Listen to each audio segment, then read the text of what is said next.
인사드립니다. 안녕하세요. 반갑습니다. 건강 편하셨습니까?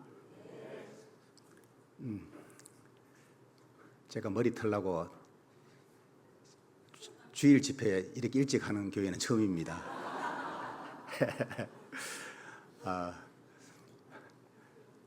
뭐 좋습니다.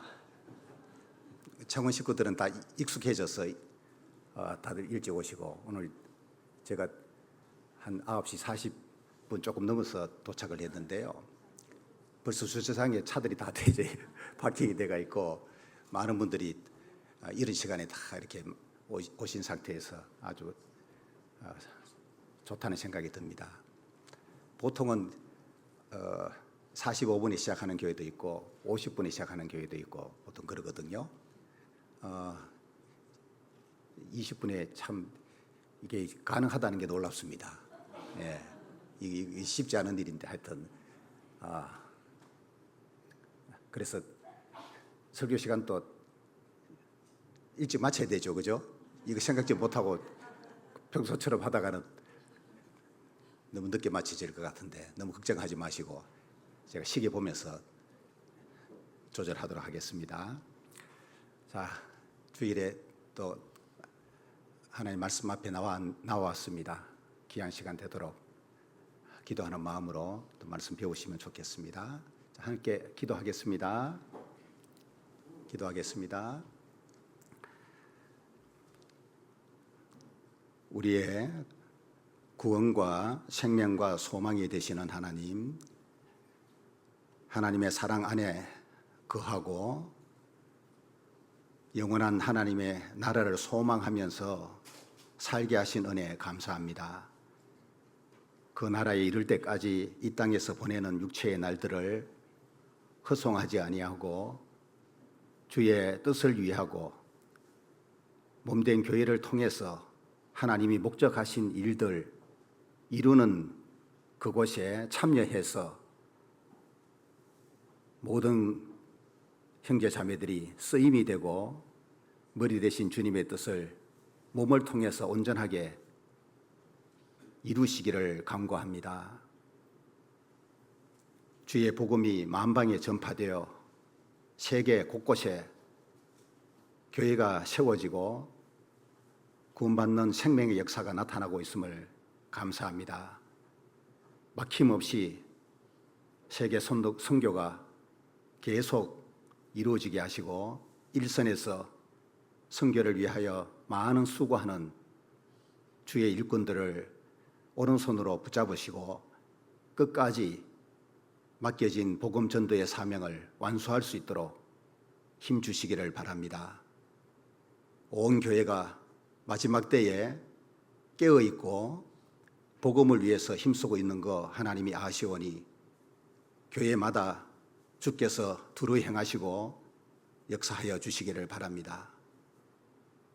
특별히 다가오고 있는 학예 수양회를 위해서 준비하고 있는 가운데 있으니 차질 없이 모든 것 잘 준비하고 이번에 풍성한 열매를 맺어서 하나님께 영광을 드리는 수양회가 되게 해 주시기를 간구합니다. 오늘 주일에 또 흩어져 생활하던 주의 자녀들이 함께 나와서 서로 반가운 얼굴을 대하고 기쁨의 교제를 나누고 봉사의 일을 하고 또 주의 말씀으로 가르침 받는 귀한 시간을 갖게 되어서 감사합니다. 이 모든 시간 주께 영광이 되고 우리 모두에게 기쁨의 시간으로 가득하여서 더욱 힘을 얻고 담대한 마음으로 이 세상을 이기며 살게 하시기를 바랍니다. 오늘 배우게 되는 말씀 속에서 각 사람이 마땅히 알아야 될 가르침을 받고 교훈을 얻어서 더 하나님 보시기에 합당한 그리스도인으로 세워지고 또 믿음의 결단을 하고 성숙한 그리스도인으로 살 수 있는 주의 능력이 되는 귀한 시간이 되도록 도와주시기를 바랍니다. 모든 것 능하신 주의 손에 의지하오니 우리 가운데 함께하여 주옵소서. 주 예수님의 이름으로 기도합니다. 아멘. 본문 말씀 열왕기하 20장 찾습니다. 열왕기하 20장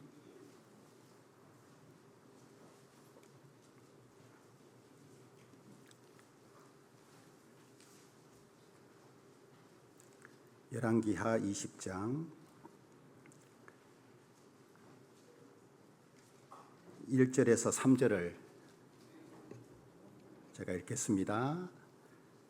그때에 히스기야가 병들어 죽게 되매 아모스의 아들 선지자 이사야가 저에게 나와서 이르되 여호와의 말씀이 너는 집을 처치하라 내가 죽고 살지 못하리라 하셨나이다. 히스기야가 낯을 벽으로 향하고 여호와께 기도하여 가로되 여호와여 구하오니 내가 진실과 전심으로 주 앞에 행하며 주의 보시기에 선하게 행한 것을 기억하옵소서 하고 심히 통곡하더라. 3절을 한 번 더 함께 읽습니다.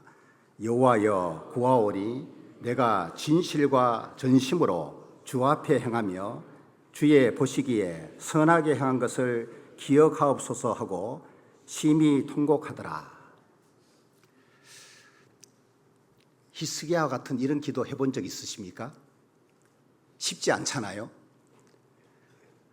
하나님 앞에서 이 진실과 전심으로 행한 것이 없다면은 우리가 하나님께 바라는 것을 들어달라고 기도할 수 있지만은 히스기야와 같은 이런 내용으로 기도하는 것은 쉽지 않을 것 같습니다. 실제로 히스기야가 이제 병들어 죽게 된 상황에서 더 살고 싶어서 하나님께 살려달라고 간구하고 있는 내용인데 무조건 하나님 살려달라고 떼쓰는 것이 아니고 자신이 그동안에 하나님 보시기에 선하게 행한 것이 있기 때문에 그거를 근거 삼아서 하나님이 그걸 기억하셔서 자비를 베풀어 달라고 이제 기도하고 있는 내용인데 오늘 설교 제목이 진심과 전심인데요. 이 진심이 진실한 마음을 가리키는 거죠. 하나님 앞에 거짓 마음 가지고 있다면은 바르게 생활하는 것은 그거는 불가능합니다.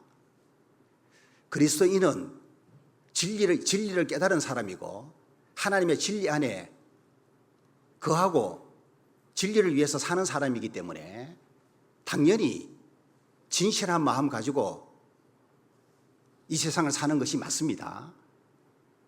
그런데 항상 이 진실한 마음만 가지고 살 수 있는 것은 아니거든요. 때로는 우리 안에 아직도 그 죄의 본성이 있다 보니까 거짓 마음을, 가짜 마음을 품을 때도 많고 그것 때문에 누구를 속이는 경우도 생기고 심지어는 자기를 속이고 더 나아가서 하나님을 속이는 이런 경우들도 생기는데 이 진심을 가지고 하나님 앞에서 살아간다고 하는 건 중요한 문제고 그런데 이 진심만 가지고는 사실상 한계가 있습니다. 전심이 없을 때 아무리 진실한 마음을 가지고 있다 하더라도 결국에는 실패하게 되는 이런 예들을 성경 안에서 많이 볼 수가 있는데 오늘 이런 내용으로 좀 말씀을 드려보겠습니다. 역대상 29장을 찾습니다. 역대상 29장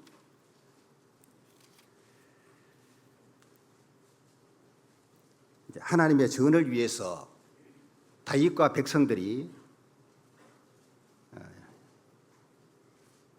아주 자발적으로 예물을 드렸는데 어떤 마음으로 드렸는지가 나옵니다. 무조건 예물을 드린 것만이 중요한 게 아니고 하나님은 그 마음과 생각을 또는 동기 같은 거 이런 것들을 중요하게 보시는 분이기 때문에 결과만을 중요하게 보는 게 아니고 이 마음을 하나님은 살펴서 보시는 분이거든요. 29장 17절 보시면은 나의 하나님이여 주께서 마음을 감찰하시고 테스트한다는 말이죠. 정직을 기뻐하시는 줄 내가 아나이다. 다윗은 항상 뭘 생각했냐면 하나님이 마음을 이렇게 테스트한다는 걸 의식을 하고 있는 사람이에요. 그리고 정직을 기뻐하는 줄 내가 아나이다. 그러니까 하나님이 사람 마음을 테스트해가지고 그게 거짓이 있는지 이런 걸 살펴보기를 보시는 분이고, 항상 하나님은 이 정직한 마음 가지고 살아가기를 하나님이 원한다는 것을 다윗은 늘 생각을 하고 있는 겁니다. 그래서 성전을 위해서 예물을 드릴 때도 어떤 마음으로 이렇게 드렸냐 하면은 이어서 보겠습니다. 내가 정직한 마음으로 이 모든 것을 즐거이 드려 사오며 그랬죠. 이 정직한 마음이 진심을 가리키는 거예요. 그러니까 진실된 마음 가지고 자발적으로 다윗은 성전에 필요한 예물을 드렸다는 겁니다. 그런데 그 드린 것이 금이 102톤이고 은이 238톤 정도 되니까 엄청나지 않습니까? 상상할 수 없는 금과 은을 하나님께 드렸는데 이것이 어떤 마음으로 드렸냐? 정직한 마음으로 이 모든 것을 내가 즐거이 드렸습니다. 자발적으로 드렸습니다. 하나님이 뭐고 요구해서 드린 게 아니고 다윗 스스로가 자원해서 드렸다는 걸 말하는데, 여기서 강조하고 있는 내용이 뭐냐 하면은 정직한 마음으로, 여기에 진심을 가리키는 거예요. 그리고 9절 보시면은 백성이 자기의 즐거이 드림으로 기뻐하였으니, 다윗뿐만 아니고 백성들도 그러했다. 곧 저희가 성심으로 여호와께 즐거이 드림이며 다윗 왕도 기쁨을 이기지 못하여 하니라. 백성들 역시 자원해서 드렸고 성심으로 여호와께 드렸다. 이 성심이 뭐냐면 전심이에요. 그래서 다윗과 백성들이 성전 건축에 필요한 예물 드릴 때의 마음이 어땠냐? 진심과 전심, 이 두 가지 마음으로 즐거이 드렸다. 자, 이걸 말하는 겁니다. 전심이라고 하는 것은 온 마음과 정성과 뜻을 다하는 마음을 말하는데, 최고의 전심은 뭘까요? 100%의 마음이에요. 그래서 하나님을 향해서 100%의 이 마음, 이 전심으로 우리가 행할 수만 있다면 실패하는 일이 왜 생기겠습니까? 마음을 새롭게 함으로 변화를 받아라 그랬는데, 이 마음이 변화받는 것이 되려면 당연히 진심이라고 하는 이 마음이 있어야 되고, 그런데 진심만의 변화는 한계가 있습니다. 그래서 우리 마음이 진심뿐만 아니고 전심으로까지 변화가 돼야지 온전하게 마음이 변화됐다고 말할 수가 있습니다. 자, 이제 이스라엘의 왕들 중에 남유다 왕하고 북이스라엘 왕하고 구분할 수 있지 않습니까? 북이스라엘의 19명의 왕들은 아예 그들 마음에 뭐 전심은 말할 것도 없고 진심 자체도 없어요. 거의 하나님을 향한 진실된 마음 가진 왕 찾아볼 수가 없다니까요. 그러니까 그들은 하나님 뜻대로 왕으로서의 통치할 수가 없죠. 전부 악을 행하고 우상을 섬기든지 하나님이 싫어하는 죄를 짓는 왕들이었다 그 말이에요. 이미 그들 마음에 진심도 없고 전심도 없는 거예요. 자, 그런데 남유다의 20명 왕들 쭉 살펴보면은 몇 그룹으로 구분되지 않습니까? 아예 진심과 전심이 없었던 왕도 있고, 진심은 있었는데 전심이 없었던 왕이 있고 일부지만은 진심과 전심이 함께 있었던 왕들이 있고 그래서 그들의 통치 내용 보면은 이렇게 차이가 다 있다는 말입니다. 이건 오늘날 구원받은 성도들 안에서의 모습이 그대로 보여지는 거예요. 구원받았지만은 별로 이렇게 진심이라든지 전심이 많지 않은 성도가 있고 진심은 확실하게 있는데 이 전심이 100%의 마음이 없어가지고 잘 하다가도 실패하는 경우가 있고 구원받은 이후 지금까지 긴 세월 동안 변함없이 하나님 안에서 견고한 마음 그 믿음 지키면서 교회 가운데 주님을 섬기고 있는 분들도 계시잖아요. 그분들은 반드시 진심과 전심이 잘 갖춰진 분들이라고 할 수 있어요. 얼마나 귀한지 몰라요. 그렇게 되기가 쉽지 않기 때문에 그런 거예요. 남유다의 9대 왕 아마샤를 한번 찾아보겠습니다. 역대하 25장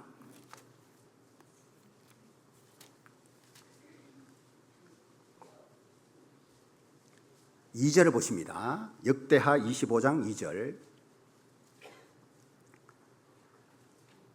아마샤가 여호와 보시기에 정직히 행하기는 하였으나 뭐예요? 진심은 있었다 그 말이에요. 하나님 앞에 아마샤가 진심이 있었던 거는 맞아요. 그런데 온전한 마음으로 행치 아니하였더라. 뭐가 없었어요? 전심은 없었다 그 말이에요. 그 진심은 있었지만 전심이 없다 보니까 한계가 생기는 거예요. 그 진심 가지고 어느 정도 의를 행하거나 선을 행하는 건 가능한데 이 전심이 없게 되면은 상황에 의해서 하나님 보시기에 악을 행할 가능성이 높은 거예요. 그래서 14절 보시면은 아마샤가 에돔 사람을 도륙하고 돌아올 때에 에돔하고 전쟁에서 승리했단 말이죠. 잘한 거잖아요. 그죠? 그런데 문제가 생겼습니다. 세일 자손의 우상들을 가져다가 자기의 신으로 세우고 그 앞에 경배하며 분향한지라 이런 짓을 했다니까요. 그러니까 진심이 있어서 하나님 앞에 선과 의를 행한 것은 분명히 있지만은 전심이 없기 때문에 세일 자손의 우상 가져다가 하나님을 신으로 섬겨야 되는 이 아마샤가 우상을 자기의 신으로 딱 세워놓고 그 앞에 경배를 하고 분향까지 하는 이런 악을 행하게 된 거예요. 그리고 열왕기상 14장을 찾아봅니다. 열왕기상 14장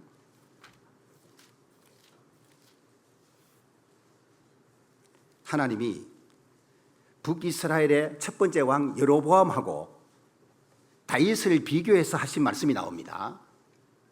거기에서 뭘 강조하고 있냐 하면은 다윗에게 있었던 요게 여로보암 너한테는 없다 그거예요. 그래서 다윗을 비교 삼아가지고 하나님이 여로보암을 훈계하는 내용이 나옵니다. 그러니까 결정적인 차이가 뭐냐 하면은 14장 7절입니다. 가서 여로보암에게 고하라. 이스라엘 하나님 여호와의 말씀이 내가 너를 백성 중에서 들어 내 백성 이스라엘의 주권자가 되게 하고 북이스라엘의 왕이 되게 했다 그 말이죠.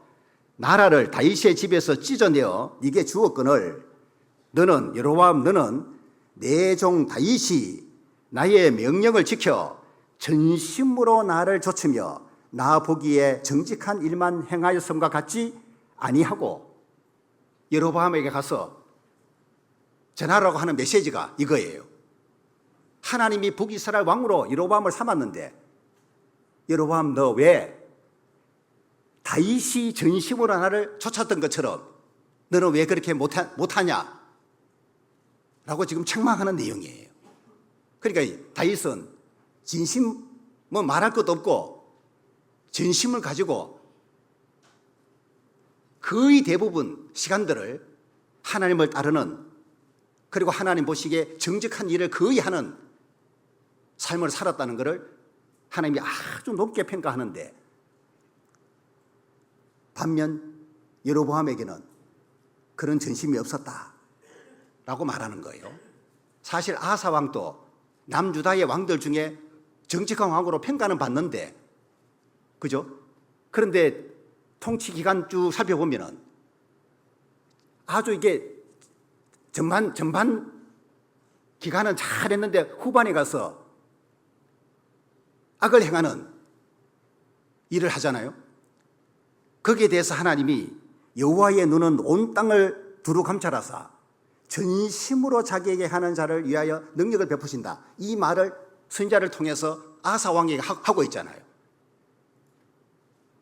그러니까 결국 아사가 사역 후반에 왜 실패하게 됐냐 하면은 진심보다는 전심이 없는 상태가 되다 보니까 실패를 하게 되는. 그래서 하나님을 의지하는 것보다 다른 나라 도움 받아가지고 문제 해결하는 이런 행동을 하게 되고, 그걸 꾸짖는 선견자, 하나님에게 분노하고 옥에 그냥 가두기도 하고, 거기에 대해서 반발하는 백성들 일부를 학대하기도 하고, 이 전심이 없으니까 한때는 잘했는데 끝까지 잘하는 게 안 되어버리는 거예요. 이게 아사의 모습에서 보여주는 것이고, 역대하 24장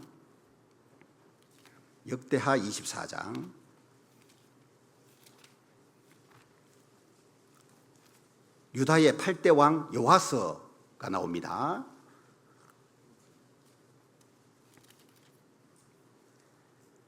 (2절입니다) 제사장 요야다가 세상에 사는 모든 날에 요아스가 여호와 보시기에 정직히 행하였으며 진심을 가지고 있었던 거예요.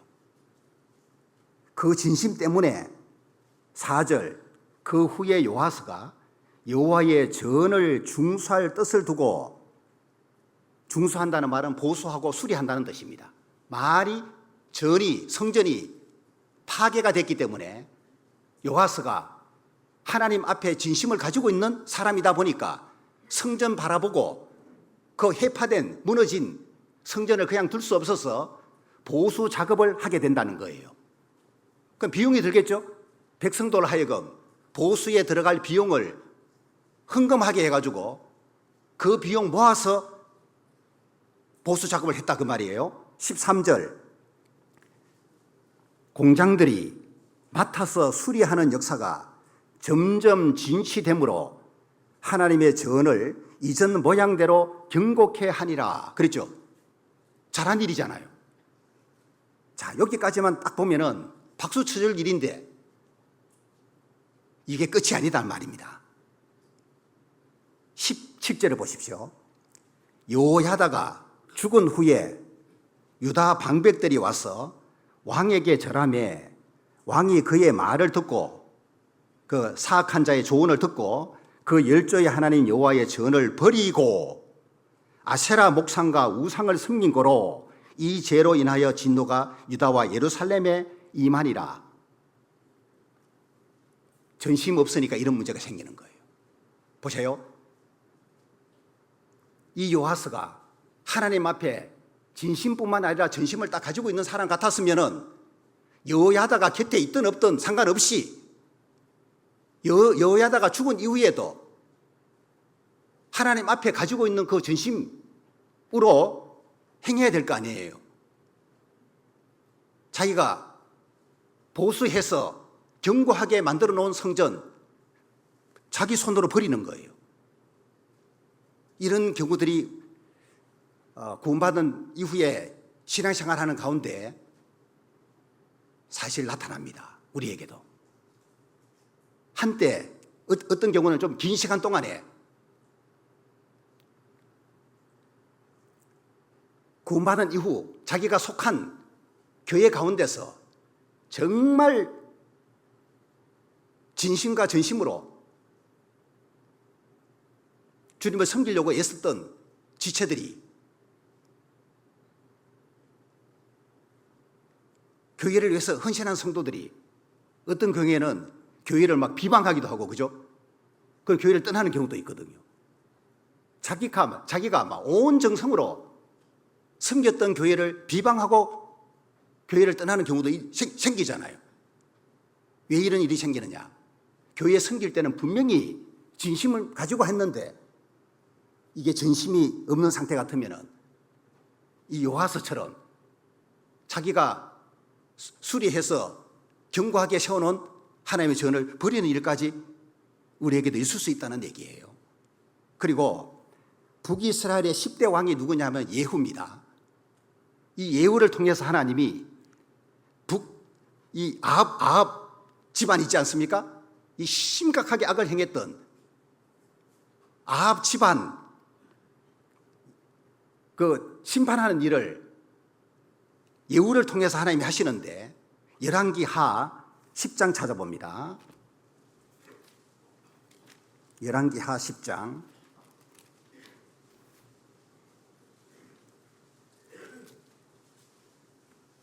30절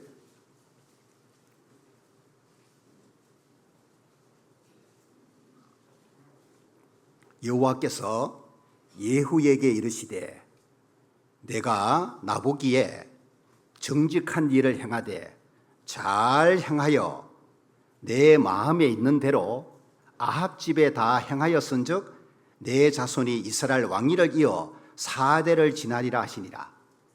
하나님이 예후에게 시키신 일 잘 행했다고 지금 칭찬하고 있는 겁니다. 그럼 하나님이 예후에게 시킨 일이 뭐냐? 아합의 아들 요람 살해하고 아합의 사위 아하시야 살해하고 아하시야 왕의 형제들 42명 살해하고 아합의 아내 이세벨 살해하고 아합의 아들 70명 살해하고 아합이 섬겼던 바알 숭배자 살해하는 거, 이 일을 하나님이 시켰거든요. 아주 잘 해낸 거예요, 예후가. 그래서 하나님이 보상을 주시는데, 왜? 하나님이 시킨 일을 예후가 잘 했기 때문에 상을 주시는데, 그 상이 뭐냐면은 이스라엘 왕위를 이어 네 자손이 4대를 지나리라. 네 자손이 4대 동안 왕이 될 거다. 네 자손이. 보상을 해준 거예요. 자, 그런데 31절이 이제 문제입니다. 그러나 예후가 전심으로 이스라엘 하나님 여호와의 율법을 지켜 행하지 아니하며 여로보암이 이스라엘로 범하게 한 그 죄에서 떠나지 아니하였더라. 하나님이 시킨 일은 잘 행했는데, 그래 칭찬 들었는데 이 예후에게 없었던 게 뭐냐? 전심으로 율법 따르는 행동은 없었다, 그거예요. 어떤 그리스도인은 일은 잘하는데 말씀 잘 따라서 살지는 않아요. 말씀하고는 좀 거리가 멀다, 그거죠. 일은 잘하는데, 봉사는 잘하는데, 그건 예후 같은 사람이 될 수 있습니다. 그래서 하나님이 시키신 일 잘하는 건 좋지만은 그것만이 전부가 아니고 전심으로 하나님의 말씀을 따르는 그 순종하는 삶을 사는 것이 사실상 중요한 거예요. 자, 지금 진심과 전심이라는 주제로 설교하고 있는데, 지금까지 살펴본 것은 이스라엘 왕들에 대한 내용들을 살펴봤고, 이제 왕들 얘기는 그만하고 이제 다른 인물들 좀 살펴보겠습니다. 여러분들 룻기에 등장인물 잘 아시죠? 특히 여자 3명, 남자는 다 죽었어, 놔두고. 예? 끝까지 살아남은 여자 3명, 나오미의 2 며느리, 오르바하고 룻하고, 그죠? 잘 아시죠? 특히 이 2 며느리, 오르바와 룻을 통해서 살펴보면은 이 둘의 결정적인 차이가 뭔지를 알 수 있는데, 진심은 둘 다 차이가 없어요. 시어머니 나오미를 향한 마음 있죠? 둘 다 진심이었습니다. 룻만 진심으로 시어머니를 따르겠다고 한 게 아니고, 오르바 역시 진심으로 시어머니를 따르려고 하는 마음이 있었던 거예요. 그런데 결과적으로는 룻만 나오미를 따라가고 오르바는 이별하잖아요. 무엇의 차이일까요? 결정적으로 전심의 차이가 거기에서 딱 생겨나는 거예요. 찾아보겠습니다. 룻기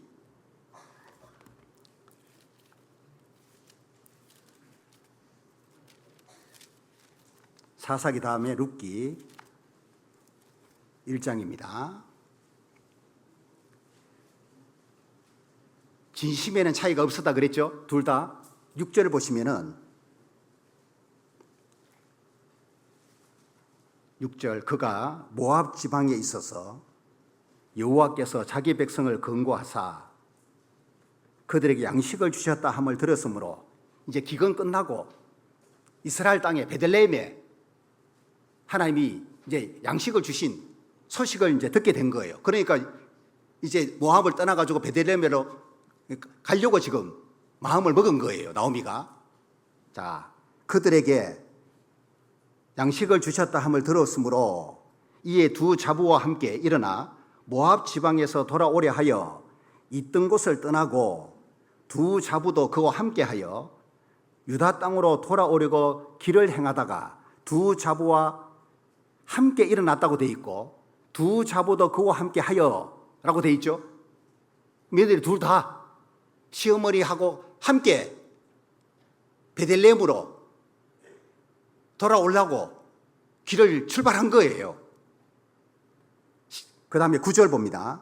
여호와께서 너희로 각각 남편의 집에서 편안함을 얻게 하시기를 원하노라 하고 그들에게 입맞추되 그들이 소리를 높여 울며 나오미가 이 며느리 데려가서 될 일이 아니다 싶어서 헤어지자고 말하니까 둘 다 그들이 소리 높여 울었다. 룻만 소리 높여 운 게 아니고 오르바도 함께 소리 높여 울은 거예요. 10절 나오미에게 이르되 아니니이다. 우리는 어머니와 함께 어머니의 백성에게로 돌아가겠나이다. 우리는 그랬죠. 둘 다. 14절 그들이 소리를 높여 다시 울더니 오르바는 그 시모에게 입맞추되 룻은 그를 붙여쳤더라. 거의 둘 다 시어머니를 따르려고 하는 요 마음은 진심이었는데 결국에는 룻만 따라가잖아요. 어디에서 차이가 있다고요? 룻은 그를 붙여쳤더라. 이 붙였다는 단어가 히브리 말로 다바크인데 여기에 바삭 달라붙다는 뜻이에요.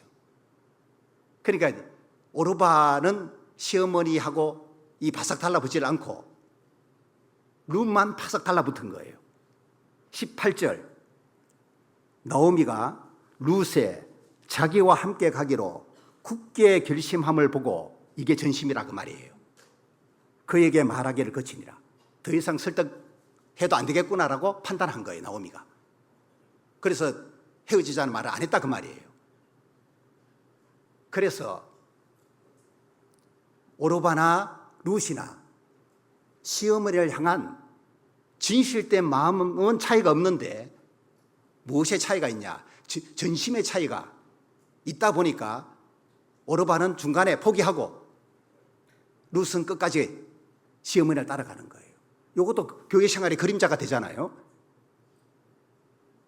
그러니까 하나님을 향한, 교회를 향한, 성도를 향한 진심이 있다 손치더라도 끝까지 교회 가운데 머물지 못한다든지 하나님 안에, 말씀 안에 거하지 못하는, 그래서 떨어져 나가는 이런 경우 보면은 진심 있다 손치더라도 이게 전심이 없으니까 끝까지 주님을 따르겠다고 하는 100%의 마음이 없다 보니까 형통한 날에는 문제가 없는데 공고한 날 딱 찾아오게 되면은 그 공고한 날이 사람 때문에 뭐 생긴 문제든지 어떤 환경 때문에 생긴 문제든지 가정적인 문제든지 뭐 교회 안에서 문제든지 내가 원하지 않는 안 좋은 상황이 딱 생겨버리면은 여러분 전심이 있는 사람하고 없는 사람하고 차이가 그때 생기는 거예요. 그러니까 악한 상황이 생기지 않을 때는 내게 진심이 있기 때문에 아무 문제 없는 줄 알거든요, 대부분. 그리고 생각 잘하고 있다고 생각하게 돼 있어요. 그런데 전심이 없는 경우에는 악한 상황이 딱 오면은 결국에는 믿음 생활 포기하는 이런 경우들도 생긴단 말입니다. 그리고 이제 다른 각도에서 한번 또 말씀을 드려볼게요. 진심이라고 하는 것이 하나만 딱 있으면은 참 좋은데 그러지가 않아요. 서로 모순되는 두 가지 진심이 내 안에 공존하는 경우들이 많습니다. 그런데 그 두 가지 진심이 사이좋게 잘 지낼 수 있는 게 아니고 서로 충돌이 일어나요. 그걸 상충이라 그럽니다. 서로 충돌한다 그 말이에요. 내 속에 두 가지 진심이 함께 공존하고 있는데 안 맞아서 충돌하는 경우들을 누구나 다 경험했을 텐데 구원받은 사람에게 육체의 소욕은 여전히 있고 구원받았다고 이거 없어지는 건 아니잖아요. 뭐가 생겨나느냐? 성령의 소욕이 새로 생겨나잖아요.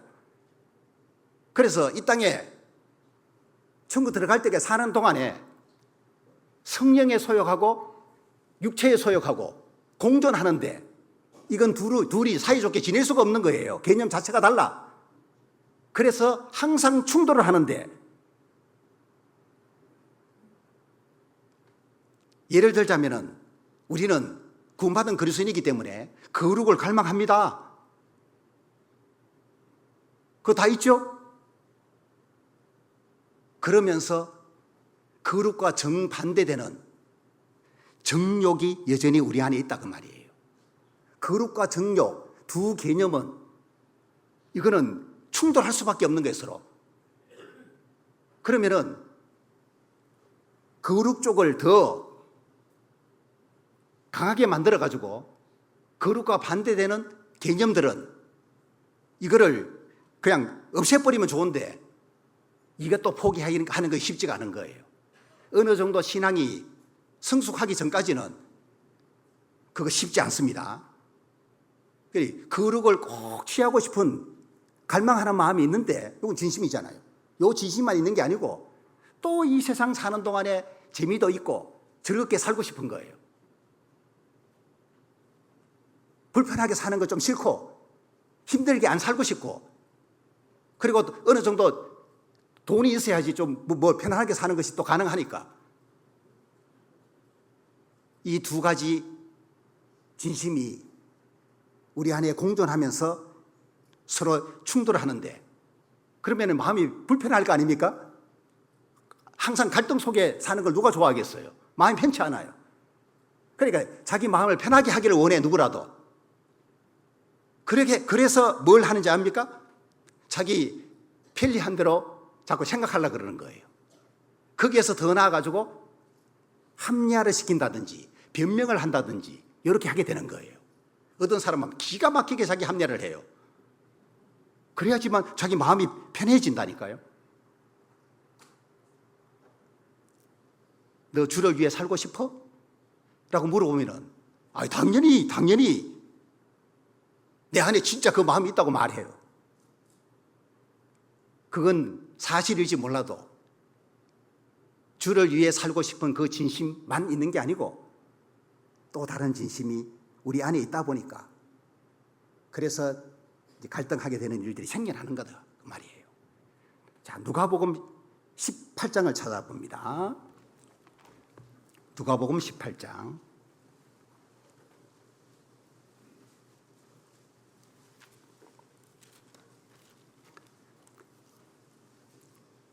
여기 부자 관원이 나옵니다. 18절에 어떤 관원이 물어 가로되 선한 선생님이여 내가 무엇을 하여야 영생을 얻으리이까? 예수께서 이르시되 내가 어찌하여 나를 선하다 일컫느냐? 하나님 한 분 외에는 선한 이가 없느니라. 내가 계명을 안 하니 간음하지 말라, 살인하지 말라, 도둑질하지 말라, 거짓 증거하지 말라, 내 부모를 공경하라 하였느니라. 여짜오되 이것은 내가 어려서부터 다 지켰나이다.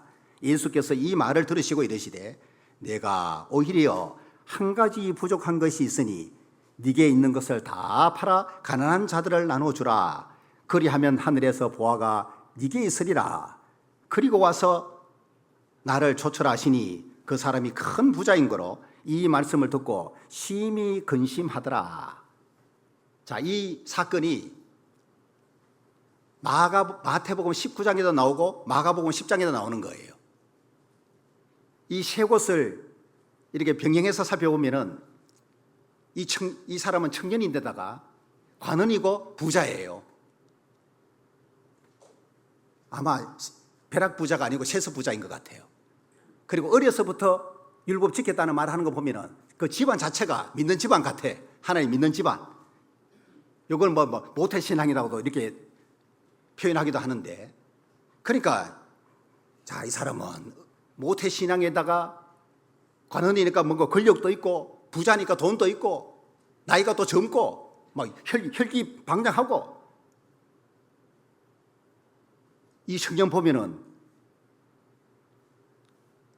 모든 걸 다 잘 갖춘 사람처럼 보이잖아요. 거기에다가 또 영생에 대한 관심이 많아.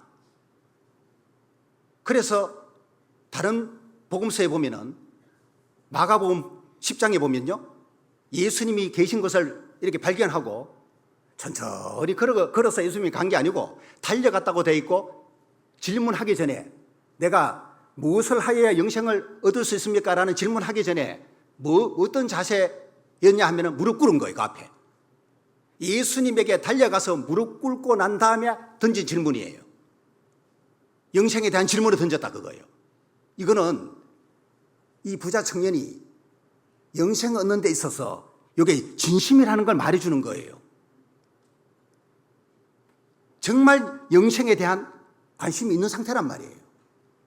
예수님이 이 부자 청년에게 네가 계명을 알고 있으니까 그 계명 잘 지켜라 그랬어요. 그랬더니만 이 부자 청년은 자신이 계명을 다 지켰다고 말합니다. 자, 이때 예수님이 하신 말씀이 22절이에요. 예수께서 이 말을 들으시고 이르시되 내가 오히려 한 가지 부족한 것이 있으니 네게 있는 것을 다 팔아 가난한 자들을 나눠주라.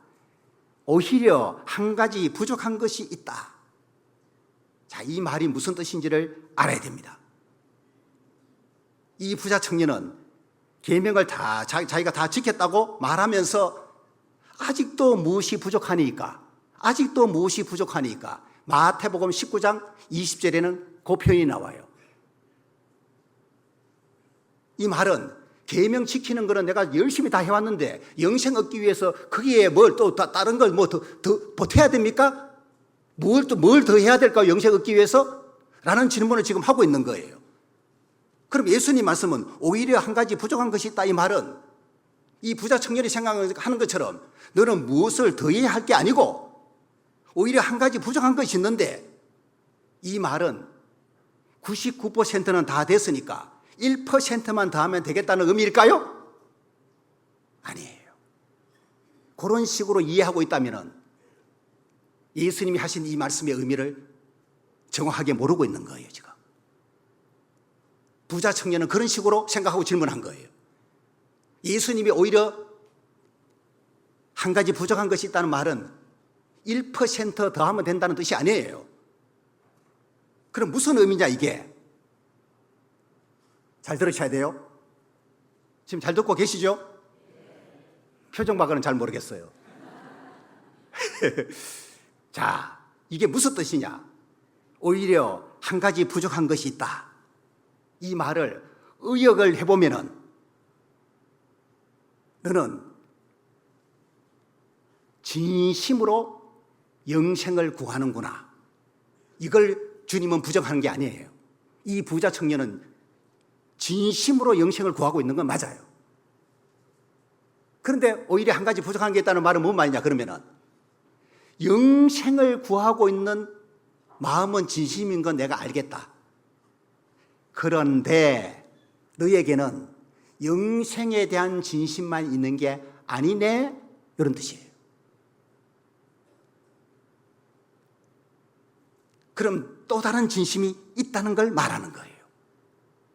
자, 그게 뭘까요? 재물에 대한 진심이에요. 돈에 대한 진심이에요. 이걸 예수님이 지적을 하는 거예요.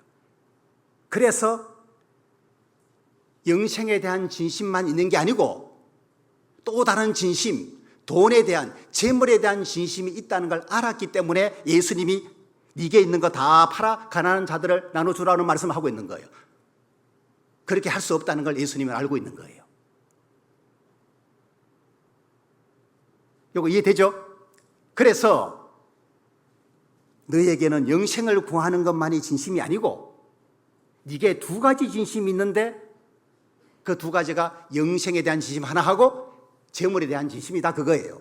자, 그런데 여기서 이제 예수님은 둘 중에 하나를 선택하라는 얘기를 지금 하고 있는 거예요. 자, 너 돈이냐 영생이냐 선택해야 돼. 자, 영생은 지금 네 앞에 있어. 영생 선택하면 너 영생 얻을 수 있어. 자,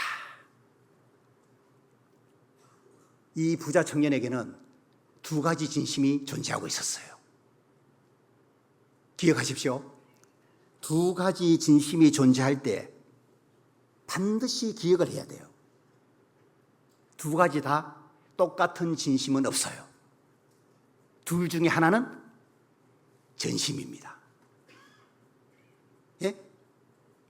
영생에 대한 진심이 전심이든지 돈에 대한 진심이 전심이든지 똑같은 진심이란 건 없는 거예요. 둘 중에 하나는 전심이단 말이에요. 전심.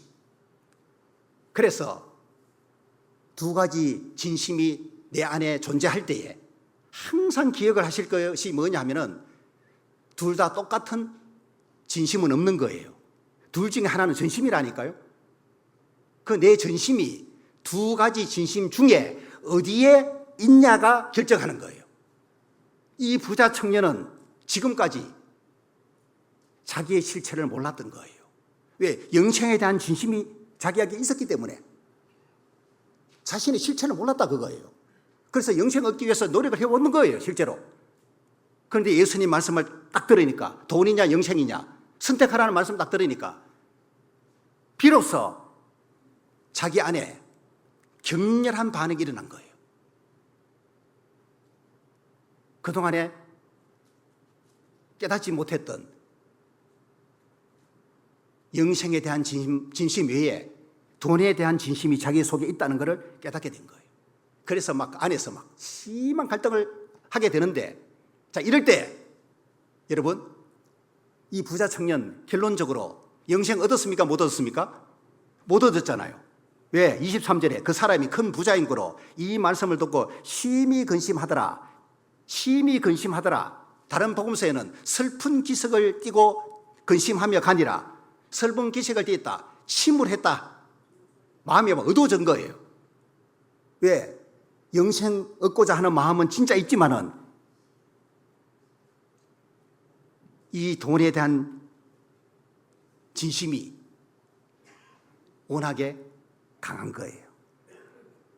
그래서 이 갈등과 고민 속에서 부자 청년의 전심의 실체가 드러나게 되는데, 그동안에 영생 얻으려고 계명 지키고 예수며 살아왔지만은 이 부자 청년은 결국 자기의 전심이 영생입니까? 돈입니까? 예, 전심이 영생이 아닌 돈 쪽에 가 있었던 거예요. 그래서 재물은 포기 못 하겠는 거예요. 영생은 얻고 싶은데 재물은 포기 못 하겠네. 왜? 전심이 재물 쪽에 가 있기 때문에 그런 거예요. 그래서 결국 영생 포기하고 재물 지키는 쪽으로 이 부자 청년은 가게 되는 거예요. 이런 의미에 이게 선택의 기로에서 반드시 하나만 선택해야 되는 순간에 엎어지는 쪽, 그것이 진짜 납니다.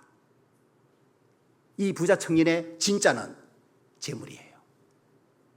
영생이 아닌 거예요. 영생 얻고자 하는 마음이 거짓은 아니었지만은 전심은 아니었다 그 말이에요. 자, 여러분 참고하세요. 우리가 전도할 때에 자, 전도 집회 참석했습니다. 이분이 참 열린 마음으로 말씀 잘 들었어요. 상태가 아주 좋아요. 믿어지냐고 물으니까 믿어진대다. 천국 가고 싶은 마음이냐? 아, 천국 가야지. 그렇게 천국 가고자 하는 마음이 있다는 것도 대답해요. 자, 무조건 거짓 마음은 아니라고 일단 보고 그게 진심이라고 볼 수 있습니다. 그런데 복음 들었는데 구원을 못 받네요? 왜 그럴까요? 천국에 대한 진심, 구원받고자 하는 진심 있다 손치더라도 복음을 듣고 그 사람이 구원받지 못하는 이유는 또 다른 진심이 있는 거예요. 그 사람 안에. 그러면은 아마 분명히 갈등을 할 거란 말이죠. 구원받고 천국 가는 것하고 또 안에 있는 다른 진심하고 다른 진심은 대부분 세상적인 거예요. 어떤 사람은 믿어질까 싶어서 겁내는 사람이 있거든요. 왜 겁낼까요? 이게 구원 받아 놓으면은 꼬박꼬박 교회에 가야 되고 교회 가다 보면은 지금 막 이 세상에서 즐기면서 살고 싶은데 그거 못할 게 뻔해. 자기 아내 보니까 그래. 저렇게 안 살고 싶다 거의 나는. 자유롭게 살고 싶은데 내 자유로운 라이프 스타일이 방해받는다고 생각하는 거예요. 그래서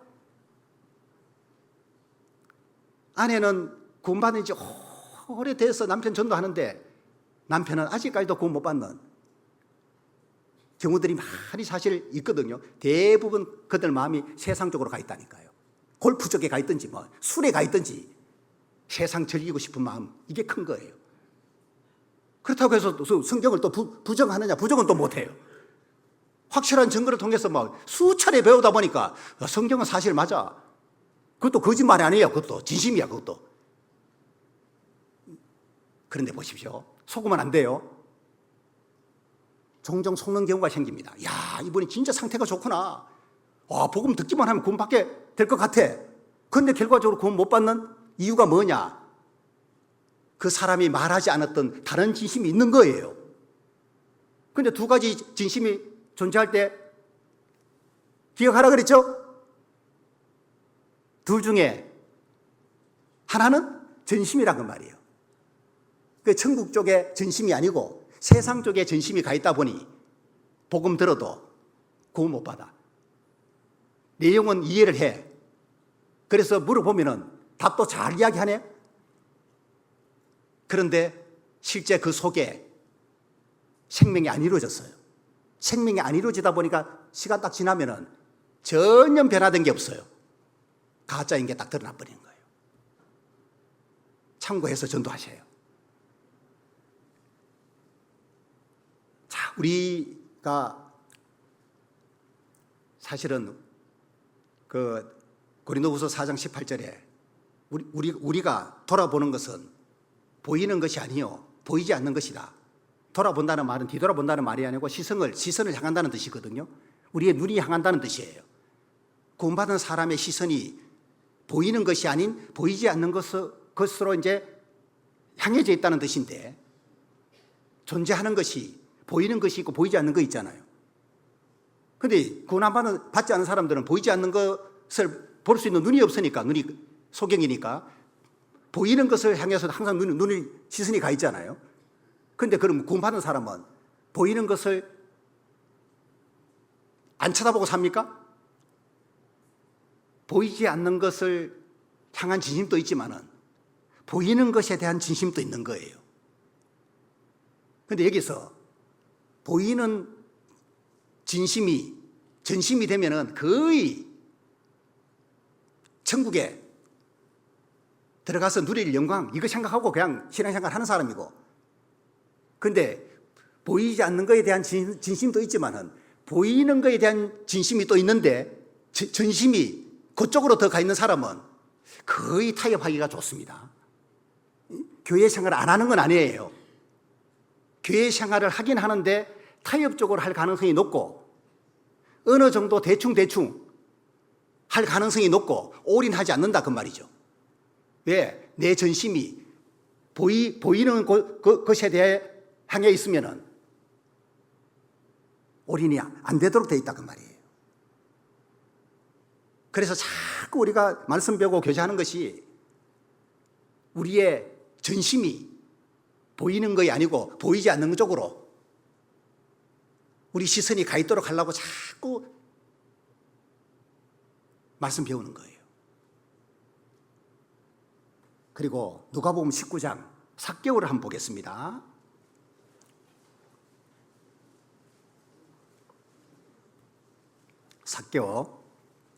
삭개오 역시 부자였죠. 2절에 삭개오라 이름하는 자가 있으니 세리장이요 또한 부자라. 아까도 그 부자가는 청년 나왔죠. 이 삭개오도 부자인데 아까 그 부자 청년하고는 완전 달라요. 왜 뭐가 다른지를 보십시오. 3절 저가 예수께서 어떠한 사람인가 하여 보고자 하되 키가 작고 사람이 많아 할 수 없어 앞으로 달려가 보기 위하여 뽕나무에 올라가니 이는 예수께서 그리로 지나가시게 됨이리라. 예수께서 그곳에 이르사 우러러 보시고 이르시되 삭개오야 속히 내려오라. 내가 오늘 네 집에 유하여야 하겠다 하시니 급히 내려와 즐거워하며 영접하거늘 무사람이 보고 수군거려 가로되 저가 죄인의 집에 유하러 들어갔도다 하더라. 8절 9절을 잘 보십시오. 삭개오가 서서 주께 여짜오되 주여 보시옵소서 내 소유의 절반을 가난한 자들에게 주게 사오며 아까 부자 청년은 할 수 없었던 거죠. 그런데 삭개오는 예수님이 말씀하지도 않았는데 자기 스스로가 하는 말이에요. 내 소유의 절반을 가난한 자들에게 주게 사오며 만일 네 것을 토색한 일이 있으면 4배나 갚겠나이다. 내가 다른 사람 거 빼앗아서 취한 거 있다면 내가 4배나 갚겠습니다. 보세요. 이 삭개오는 영생에 대한 진심이 있고 구원받고 싶은 마음이 있는 거예요. 이 진심 맞죠? 그런데 왜 아까 부자 청년처럼 그런 심한 갈등을 하지 않냐 하면은 재물에 대한 진심이 없는 거예요, 사람은. 오히려 재물 내놓겠다 그 말이에요. 내가 구원을 받을 수 있다면은 아니 가난한 사람 내가 가지고 있는 절반 반이라도 나는 가난한 사람 주겠다고 그거예요. 이 삭개오는 구원받고자 하는 그 진심이 곧 전심인 거예요. 그러니까 이런 삭개오는 쉽게 구원받는 거예요. 왜?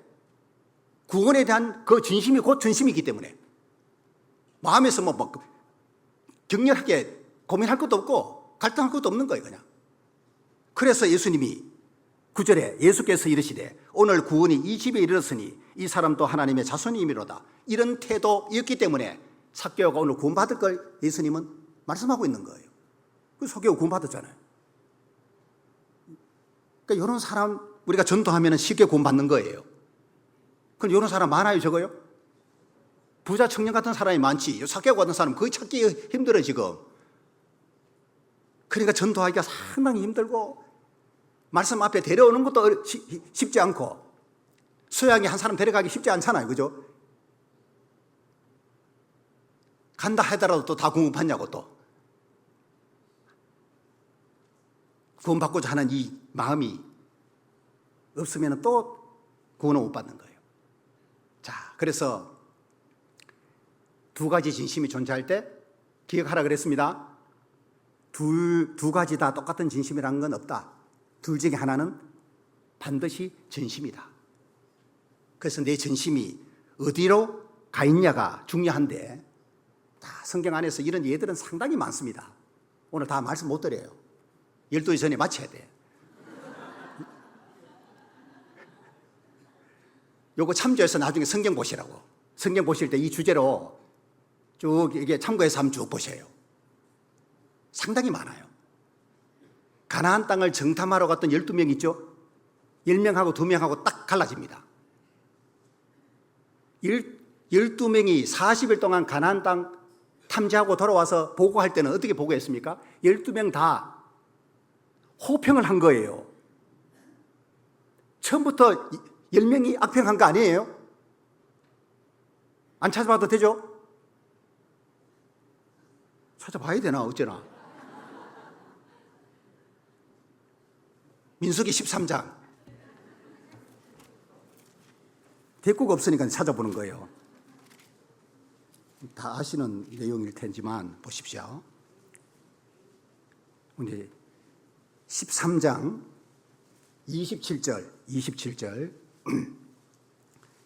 자, 모세에게 보고하여 가로되, 이 보고를 누가 했냐? 12명이 다 함께 보고하는 내용입니다. 뭐라고 보고했냐? 당신이 우리를 보낸 땅에 간저 과연 젖과 꿀이 그 땅에 흐르고 이것은 그 땅의 실간이다 라고 보고했어요. 혹평한 겁니까? 호평한 겁니까? 좋은 땅이라고 지금 보고했잖아요. 이건 뭐예요? 12명 다 가나안 땅에 대한 생각이 진심이에요. 좋은 땅이라고 지금 이들이 평가하는, 이게 12명 다 진심으로 가지고 있는 거예요.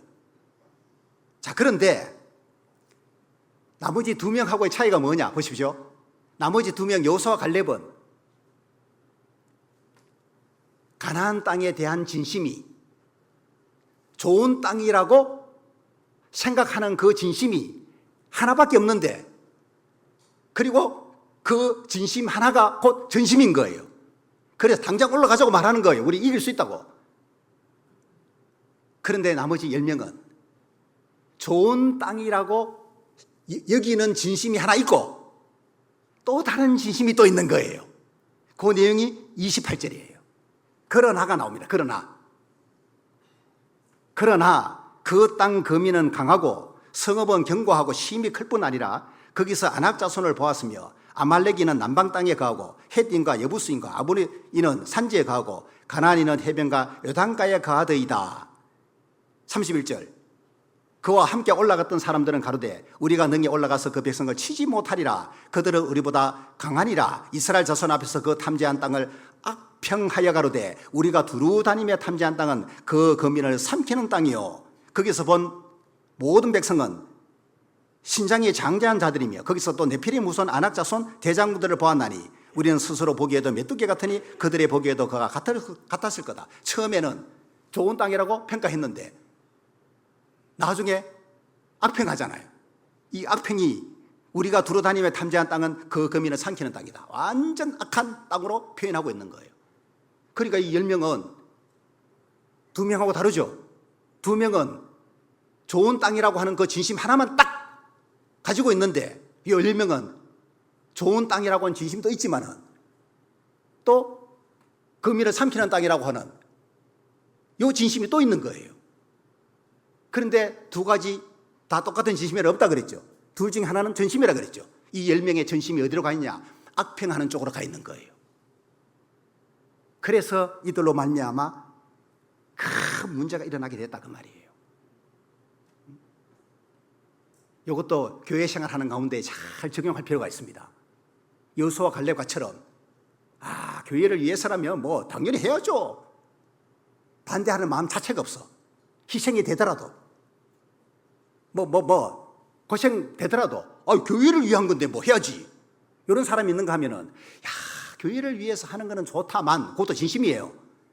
그러나가 따라가는 거예요. 다른 이유들이 그러나 뒤에 따라가는 거예요.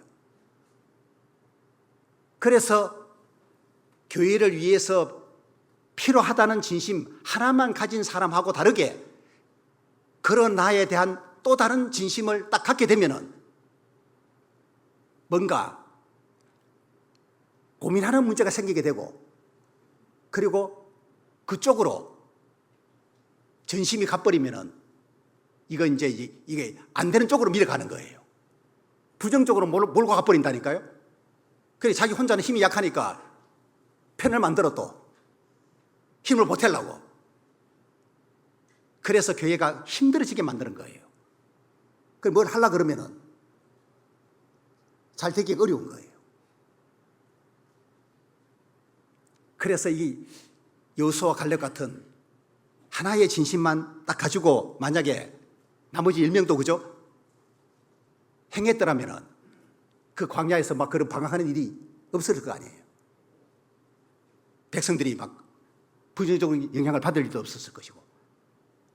자, 또 사사시대에 엘리 제사장 아시죠? 여러분, 엘리 사사시대인 걸 감안하면 엘리 제사장이 훌륭하다고 저는 보거든요. 사사시대예요. 자기 소견에 옳은 대로 행하는 사사시대니까 엘리 정도만 해도 저는 훌륭하다고 봅니다. 이 엘리 제사장이 하나님에 대한 진심이 분명히 있었습니다. 그 없다고 말할 수 없어요. 그런데 왜 엘리 가문이 실패하게 되냐 하면은 엘리가 다른 진심이 또 있었어요. 그게 뭐죠? 자기 아들에 대한 진심이에요. 자, 하나님에 대한 진심이 있고 자기 아들에 대한 진심이 또 있네? 그럼 두 가지 진심이 존재할 때 반드시 기억해야 된다 그랬죠? 두 가지 다 똑같은 진심이란 없어. 둘 중에 하나는 전심이에요. 그럼 엘리가 하나님에 대한 진심과 아들에 대한 진심 두 가지 공존하는 이때에 전심이 어느 쪽으로 가야 됩니까? 하나님에 대한 진심적으로 전심이 갔으면, 그죠? 아들이 제사장으로서 하나님을 멸시하는 행동했을 때 어떻게 해야 돼요? 반 죽여놔야 되는 거예요. 좀 가격한 표현으로. 그런데 그렇게 안 했잖아요. 이걸 하나님은 어떻게 보느냐? 하나님에 대한 진심이 있는 건 맞지만은 엘리의 전심은 자기 아들에게 가 있는 거예요. 그래서 사무엘상 2장에 보면은 하나님이 엘리를 책망할 때에 네 아들들을 나보다 더 중히 여겨 라는 표현을 하고 있는 거예요. 하나님보다 자기 아들을 더 중히 여겼다, 중요하게 여겼다. 이 말은 엘리의 전심이 자기 아들에 가 있던 거예요. 자, 이런 경우들도 우리 안에서도 얼마든지 적용해 볼 수 있는 내용들이에요. 그래서 하나님에 대한 진심하고 자식에 대한 진심, 이 두 가지가 공존하는 경우들이 대부분 많을 거예요. 그거 뭐 이해할 수 있는 거지 않습니까? 누구라도.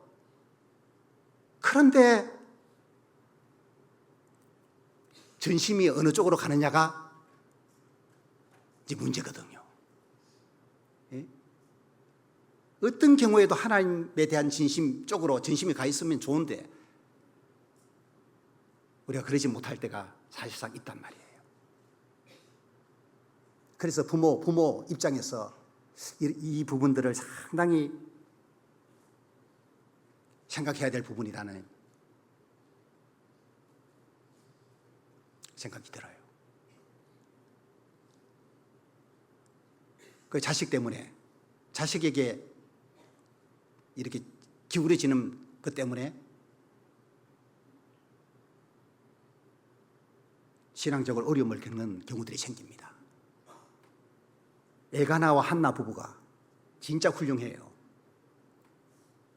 서원을 통해서 사무엘을 얻었지 않습니까? 이제 서원 지켜야 되는데 이들에게서 뭐 고민하는 걸 찾아볼 수가 없어요. 아니 그 하나 서원으로 얻은 그 아들 하나 소유하고 싶은 마음이 있을 텐데, 그죠? 그런데 그게 찾아볼 수가 없다니까요. 또 이 부부에게 당연히 서원 지켜야 된다는 이 마음 하나 가지고 있는 거예요. 그래서 엘가나와 한나 부부가 서원 이행하는 데 있어서 전혀 갈등하는 거나 고민하는 걸 찾아볼 수 없는, 그 오로지 서원 지키는 쪽으로 전심이 가 있는, 그걸 볼 수가 있는데 사실상 이거 쉽지 않거든요. 이런 것들이 참 훌륭하구나. 이게 한나 신앙이 훌륭하고 못지않게 사무엘 아버지 엘간나도 진짜 훌륭하구나. 이 부부가 일치된 전심으로 하나님을 향해 있구나라는 걸 볼 수 있어요. 사무엘상 15장을 찾습니다. 사무엘상 15장.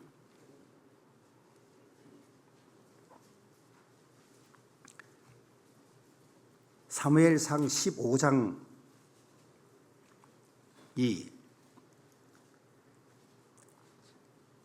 이게요.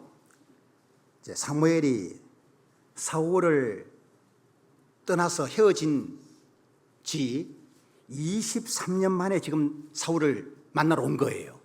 연대가 그렇게 계산됩니다. 15장 내용이. 그러니까 23년 동안 사무엘은 사울을 찾아가지 않았습니다. 그런데 왜 지금 23년 만에 왕을 사무엘이 만나러 갔냐 하면 하나님이 보낸 거예요. 왜 보냈냐? 사울에게 마지막 기회 한번 주려고 보낸 거예요. 그 내용이 뭔지를 아시죠? 아말렉 진멸하고 하라는 내용이에요. 아말렉 남김없이 전부 진멸하라는 이 일 맡기려고 하나님이 23년 만에 사무엘 선지자를 사울 왕에게 보냈다 그 말이에요.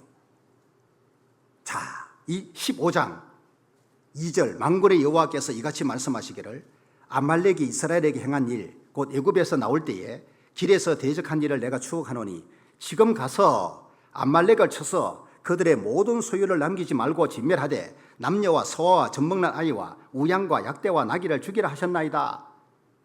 이 명령을 사울 왕이 받았어요. 와, 23년 만에 사울을 지금 만났고 하나님으로부터 말씀 전달받았으니 사울 마음이 어땠을까요? 얼마나 감개무량해졌겠냐고요. 그래서 내가 이번만큼은 하나님의 명령 제대로 수행해야 되겠다는 마음 가졌을 거라고. 그건 사울이 갖고 있는 진심이에요. 하나님의 명령을 완벽하게 수행해야 되겠다는 진심 분명히 있었을 거예요. 그래서 이제 전쟁 치렀는데 13절 보십시오. 사무엘이 사울에게 이른즉 사울이 그에게 이르되 원컨대 당신은 여호와께 복을 받으소서. 내가 여호와의 명령을 행하였나이다. 사무엘에게 사울이 하는 말이에요. 뭔 말이에요? 하나님 보실 때는 지금 제대로 행하지 않았잖아요. 남겼으니까. 그런데 사울은 지금 어떤 착각하고 있냐면은 하나님의 명령대로 제대로 다 했다고 생각하고 있는 거예요. 왜 이 말 하느냐? 왜 하나님의 명령 제대로 하고 싶어 하는 마음이 진심이었기 때문에 이런 말을 하고 있는 거예요. 그리고 20절 보십시오. 사울이 사무엘에게 이르되 나는 실로 여호와의 목소리를 청종하여 여호와께서 보내신 길로 가서 아말렉 왕 아각을 끌어왔고 아말렉의 사람을 진멸하였으나 이렇게 말하는 거예요. 나는 실로 여호와의 목소리를 청종했다. 이 말하는 거는 지금 거짓 마음으로 하는 말이 아니거든요. 자기는 진심으로 아말렉하고 전투해서 하나님의 명령대로 나게 했다라고 말하는 거예요. 그런데 왜 결과적으로 사울이 실패하게 된 겁니까? 남겼잖아요. 왜 남겼는지를 보셔야 돼요. 9절 사울과 백성이 아각과 그 양과 소의 가장 좋은 것 또는 기름진 것과 어린 양과 모든 좋은 것을 남기고 진멸키를 즐겨 아니하고 가치 없고 낮은 것을 진멸하니라. 남겼다는 말이 더 정확한 말은 아끼다는 뜻입니다. 하나님이 아브라함에게 말라기서에 보면은 사람이 자기를 섬기는 아들을 아낀 같이 내가 그들을 아끼리라 할 때 그 단어예요. 남겼다는 단어가.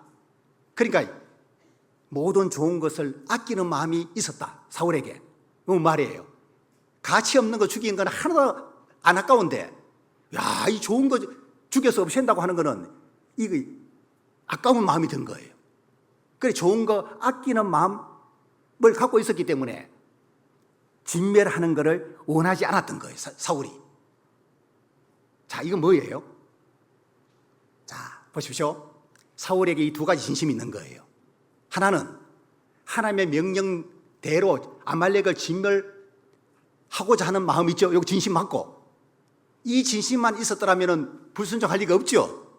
남기면 안 되잖아요. 그죠? 완벽하게 좋은 것이든 다 처리해야 되는데 왜 좋은 거 아끼는 마음 가지고 없애는 거 원하지 않았냐? 다른 진심이 있는 거예요. 그게 뭐예요? 전리품에 대한 진심이에요. 보십시오. 19절 어찌하여 왕이 여호와의 목소리를 청종치 아니하고 탈취하기에만 급하여 여호와의 악하게 여기시는 것을 행하였나이까? 왜 완벽하게 하나님께 순종하지 않고 탈취하기에만 급하여 하나님이 악하게 보시는, 여기시는 거 행했냐? 탈취하기에만 급했다는 말이 전쟁 승리할 때 적으로부터 빼앗는 전리품을 가리키는 거예요. 킹제임스 번역에는 이 구절을 전리품에게로 날아갔다 이렇게 번역을 했어요. 그만큼 이 사울에게는 아말렉 진멸에 대한 진심만 있었던 게 아니고 전리품에 대한 진심이 강하게 자리 잡고 있었던 거예요. 그런데 그러면 사울의 전심은 어디가 있었어요? 순종보다는 전리품에 들어가 있었던 거예요. 그래서 불순종하는 죄를 범하게 된 거예요. 자, 이렇게 되는 거예요, 다. 그런데 사울이 자기 스스로는 하나님의 명령 행했다고 생각하잖아요. 그죠? 이 이런 착각이 일어나는 거예요. 왜?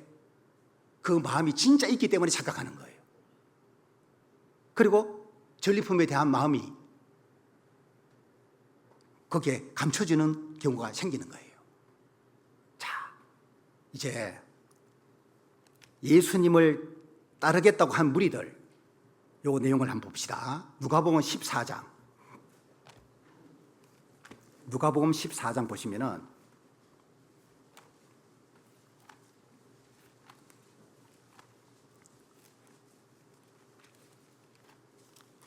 14장 25절.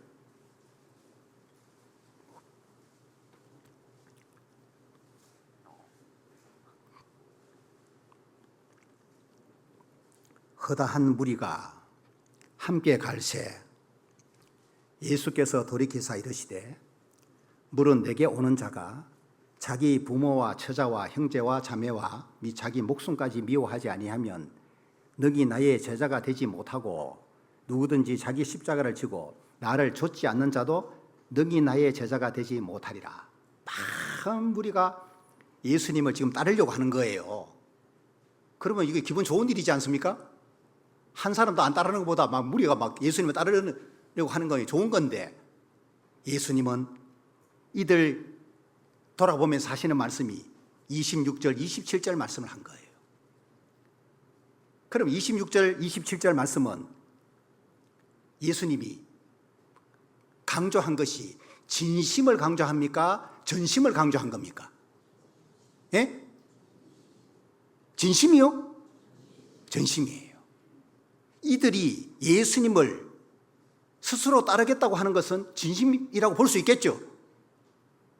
그런데 예수님이 그 진심을 부정하는 게 아니고, 야, 그 마음은 좋다만 너희들 전심 없다면은 소용없다. 중도에 포기하는 거예요. 따르다 만다 그거예요. 끝까지 주님 못 따라가. 그래서 따르기 전에 진심만 가지고 나를 따라 생각하지 말고 전심 가지고 나를 따라와야 되는데, 구체적으로 그 전심 내용이 뭐냐? 26절에 가족을 나보다 덜 사랑할 수 있냐? 심지어 네 목숨까지도 나보다 덜 사랑할 수 있냐? 미워하지 아니하면 그 말이 덜 사랑하지 아니하면 그 말이거든요.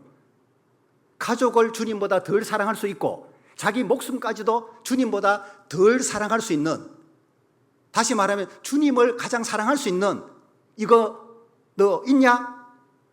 그거 없다면은 따라오지 마라. 소용없는 짓이야. 그리고 27절은 자기 십자가를 지고 나를 좇지 않는 자, 너희 나의 제자가 되지 못한다. 나를 위해서 엄청난 고난 받을 텐데 그거 각오하고 따라와야 된다. 예수님은 진심을 강조하고 있는 게 아니고 전심을 강조하고 있는 거예요. 예, 진심만 가지고는 안 된다는 거예요. 누가복음 21장에 여기 펴져 있는 거 보죠. 21절, 21장.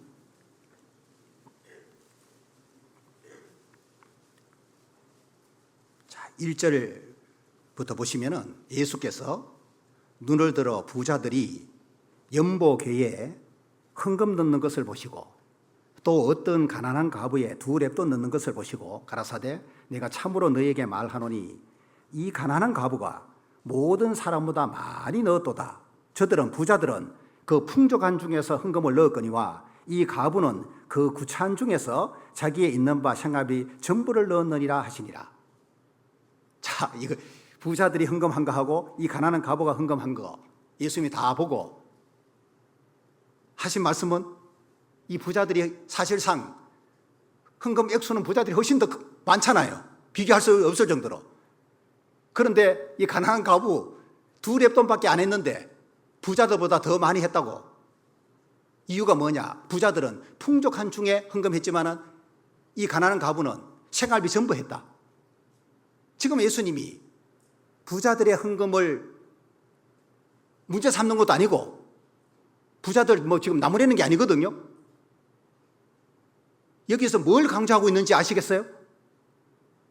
여러분, 부자들이 연보 헌금한 거나 이 가난한 과부가 헌금한 거나 둘 다 진심이에요. 진심은 차이가 없다고 보더라도 어디에 차이가 있냐? 전심의 차이가 있는 거예요. 왜? 부자들은 워낙 돈이 많으니까 헌금하고도 생활하는데 아무 지장이 없어요. 그런데 이 가난한 과부는 생활비 전부를 헌금한 거기 때문에 헌금해버리면 지금 당장 문제가 생겨. 생활에. 그러니까 차이 아시겠죠? 부자들은 진심만 가지고도 헌금할 수 있지만 지금 이 생활비 전부 헌금한 과부는 전심 없이는 못하는 거예요. 그래서 전심을 예수님이 칭찬한다고 볼 수 있다 그거죠. 그 액수가 그래 중요한 건 아니에요. 주님이 보실 때는 전심을 더 귀하게 본다고 하는 거, 이거를 우리가 생각하면 좋겠고, 이제 마지막입니다. 요거 말씀드리면 딱 될 것 같아요. 마가복음 14장. 마가복음 14장.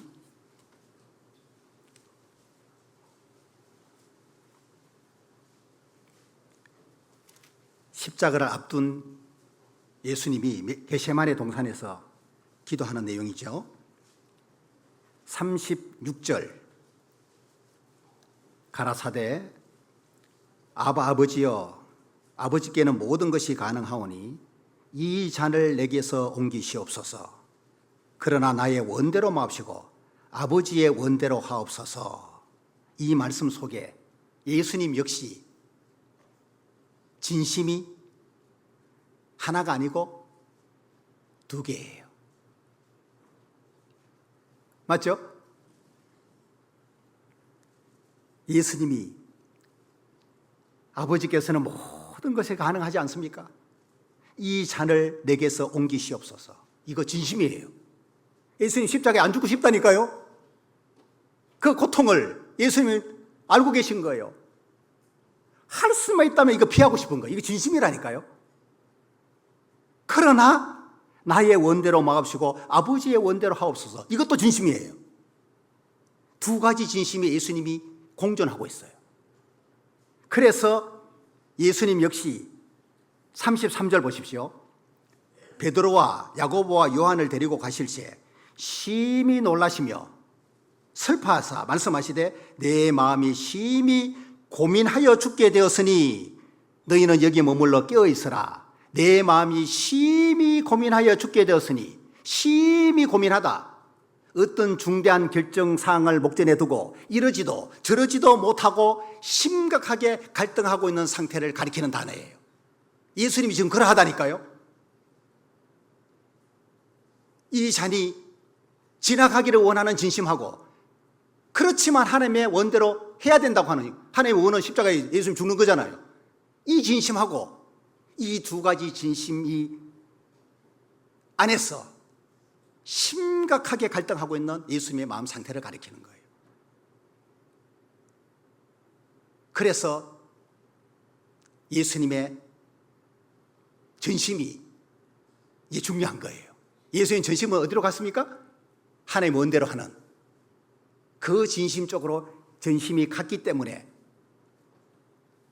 십자가에 달리시는 순종을 예수님이 하시게 된 거예요. 예? 이해되죠? 때로는 예수님 같은 비슷한 갈등도 우리에게 있을 수 있다 라는 생각을 해봐요. 그래서 예수님처럼 하나님을 향한 진심이 전심이 되기 위해서, 그죠? 이렇게 기도하는 거예요. 땀방울이 핏방울이 될 정도로 자신의 그 피하고 싶어하는 그 진심, 이거 굴복시키려고 그렇게까지 기도한 거예요. 그래서 승리하게 된 거예요. 어떤 경우는 좀 쉽게 승리하는 길이 있지만은 또 어떤 경우는 이렇게까지 해야지만 승리할 수 있는 그런 경우도 있다. 하계소양이를 가야 되냐 말아야 되냐,